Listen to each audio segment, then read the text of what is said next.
ഇപ്പോൾ ആ വാഹന ഉടമ മനാഫ് അവിടെ സംസാരിക്കുന്നുണ്ട്. അലക്സ് മുഹമ്മദ് വിവരങ്ങൾ വെച്ചിരുന്നുണ്ട്. അലക്സയും തെരച്ചിലിൽ ഇന്ന് നടന്ന ഈ തെരച്ചിലുമായി ബന്ധപ്പെട്ട ഇതൊക്കെ കയറ്റിയിട്ടിരിക്കണ് ടവറിന്റെ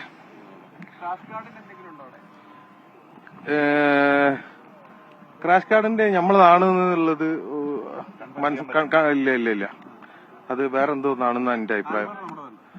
നമ്മളെ ആംഗ്ലർ ഉണ്ട്, അത് നമ്മളെ വെള്ളത്തിന്റെ ടാങ്കിന്റെ അവിടെയുള്ള ആംഗ്ലറിന്റെ കൂടെ ഉള്ള സാധനങ്ങളാണ്. ഉള്ളിലുള്ള ഒരു പാർട്സും ഇല്ല. അതെ, കുറെ മറ്റു വണ്ടികളുടെ പാർട്സുകളും ഗിയർ ബോക്സിന്റെ ഭാഗങ്ങളും, അതായത് വേറെ ഏതൊരു വണ്ടി ഇഞ്ചിനടക്കം തകർന്നു പോയിക്കുന്നു. അതിന്റെ ഇഞ്ചിന്റെ ഉള്ളിലുള്ള ഭാഗങ്ങളൊക്കെ കുറെ ഉണ്ട്. ഓൾറെഡി ഒരു ഇഞ്ചിന് ഒന്നും ആവാത്ത എഞ്ചിനും ഉണ്ട് അവിടെ. വേറെ വണ്ടികളുടെ ഇഞ്ചിന്റെ അടിയത്തെ ഉള്ളിലുള്ള ഷാഫ്റ്റുകള് അങ്ങനത്തെ സാധനങ്ങളൊക്കെ കുറെ ഉണ്ട്. കുറെ സാധനം ഉണ്ട് അതില്. നിങ്ങൾ പ്രതീക്ഷിക്കുന്ന ഇവിടെ ടാങ്കർ ട്രക്ക് ഉണ്ടാകുമെന്നാണ് നിങ്ങൾ പ്രതീക്ഷിക്കുന്നത്? അതെ അതെ അതെ.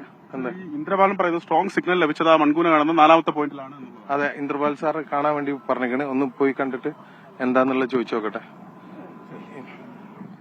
ഉന്മേഷ, പ്രധാനപ്പെട്ട കാര്യം അദ്ദേഹം പറഞ്ഞത്, അദ്ദേഹത്തിന്റെ വാഹനത്തിൽ നിന്ന് അകത്ത ഭാഗങ്ങളൊന്നുമില്ല. അതായത് കയറുണ്ട്, ഈ തടി കഷ്ണങ്ങൾ കെട്ടിയിരുന്ന കയറുണ്ട്, ഒപ്പം തടി കഷ്ണമുണ്ട്, ആംഗ്ലറുണ്ട്. ഇത്തരം കാര്യങ്ങൾ ഒക്കെ അദ്ദേഹം സ്ഥിരീകരിക്കുന്നുണ്ട്. അത് അർജുന്റെ ട്രക്കിലുണ്ടായിരുന്നത് തന്നെയാണ്. സ്വന്തം വാഹനത്തിൽ, അതായത് മനാഫിന്റെ ഉടമസ്ഥതയിലുള്ള ആ ട്രക്കിലുണ്ടായിരുന്നതാണെന്ന് മനാഫ് സ്ഥിരീകരിക്കുന്നുണ്ട്. പക്ഷേ ഒട്ടനവധി വാഹന ഭാഗങ്ങൾ, മറ്റു വാഹനങ്ങളുടെ ഒട്ടനവധി ഭാഗങ്ങൾ ലഭിച്ചിട്ടുണ്ട്. അതവിടെ കണ്ടു എന്നാണ് അദ്ദേഹം പറയുന്നത്. അത് ഒരു ബാക്ക് വശം, അതൊരു ഒരു ലോറിയുടെ ബാക്ക് വശമുണ്ട്, എഞ്ചിനുണ്ട്, തകർന്ന എഞ്ചിനുണ്ട്. അത്തരത്തിൽ കാര്യമായ ഒരുപാട് പാർട്സുകൾ അവിടെ കിട്ടിയിട്ടുണ്ട്. പക്ഷെ അതൊന്നും തന്റെ വാഹനത്തിന്റേതല്ല എന്ന് മനാഫ് സ്ഥിരീകരിക്കുന്നു. ഈ സ്വന്തം അതായത് അർജുൻ ഓടിച്ച ട്രക്കിന്റേതെന്ന് അദ്ദേഹം പറഞ്ഞ കാര്യങ്ങൾ, ഈ കയറ്, അതായത് ഉപയോഗിച്ച വടം, ഒപ്പം ആംഗ്ലർ ഭാഗങ്ങൾ, അതുപോലെ തന്നെ തടിക്കഷ്ണങ്ങൾ, അതെല്ലാം വണ്ടിയിൽ ഉണ്ടായിരുന്നതാണ്. അതെല്ലാം പുറമേ ഉണ്ടായിരുന്ന കാര്യങ്ങളെന്നാണ് അദ്ദേഹം പറയുന്നത്. അതിന്റെ ഈ ക്യാബിൻ ഭാഗത്തോ അല്ലെങ്കിൽ അതിന്റെ എഞ്ചിൻ ഭാഗത്തു നിന്നോ ഒന്നും മറ്റ് ഒരു തുമ്പും അവിടെ നിന്ന് ലഭിച്ചിട്ടില്ല. അത്തരം ഒരു വിവരവും അദ്ദേഹം പോയി നോക്കിക്കണ്ട് നടത്തിയ സ്ഥിരീകരണത്തിലും അദ്ദേഹത്തിന് ഇല്ല എന്നുള്ളതാണ് അദ്ദേഹം പറയുന്നത്. ഇപ്പോൾ ഈ ദൌത്യ സ്ഥലത്തേക്ക് കർവർ MLA സതീഷ് കൃഷ്ണസൈലും അതുപോലെ കർവർ SP ഇവിടെ എത്തിയിട്ടുണ്ട്. മനസ്സിലാക്കുന്നത് അവർ ഈ ദൌത്യം നടക്കുന്ന ഇടത്തേക്ക് അവർ എത്തും. അതായത് ബോട്ട് മാർഗം തന്നെ അവർ ഇവിടേക്ക് എത്താനുള്ള സാധ്യതയുണ്ട് എന്നാണ് മനസ്സിലാക്കുന്നത്.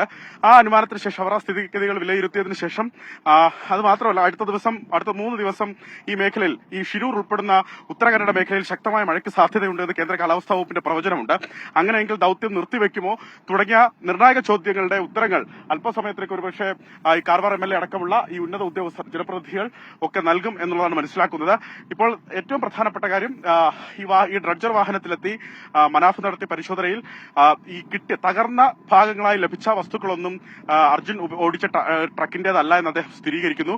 പകരം ഈ വടം, അതായത് തടിക്കഷ്ണങ്ങൾ കെട്ടാൻ ഉപയോഗിച്ച വടം, ആ വണ്ടിയുടെ ആംഗ്ലർ, അതായത് ഈ വെള്ളം സ്റ്റാൻഡ് ചെയ്യാൻ ഉപയോഗിച്ച ആ സ്റ്റാൻഡിന്റെ ആംഗ്ലറുകൾ അവിടെ ഉണ്ട്, ഒപ്പം തടിക്കഷ്ണങ്ങളുണ്ട്. ഇതെല്ലാം അർജുന്റെ വാഹനത്തിന്റേതാണെന്ന് സ്ഥിരീകരിക്കുന്നുണ്ട്. ഈ പോയിന്റിൽ തന്നെ പരിശോധന തുടരണമെന്നാണ് അവരുടെ ആഗ്രഹം, അല്ലെങ്കിൽ അവർ ഇവിടെയാണ് വണ്ടി ഉണ്ടാകുമെന്ന് പ്രതീക്ഷിക്കുന്നതെന്ന് ഈ മനാഫ് വ്യക്തമാക്കുന്നുണ്ട്. പക്ഷേ അല്പം മുമ്പ് റിട്ടയർഡ് മേജർ ജനറൽ ഇന്ദ്രപാലൻ പറഞ്ഞത് ആ CP4 എന്ന് പറയുന്ന പോയിന്റിലാണ് ഈ ട്രക്കിന്റെ കൂടുതൽ സ്ട്രോങ് സിഗ്നലുകൾ ലഭിക്കുന്നത്.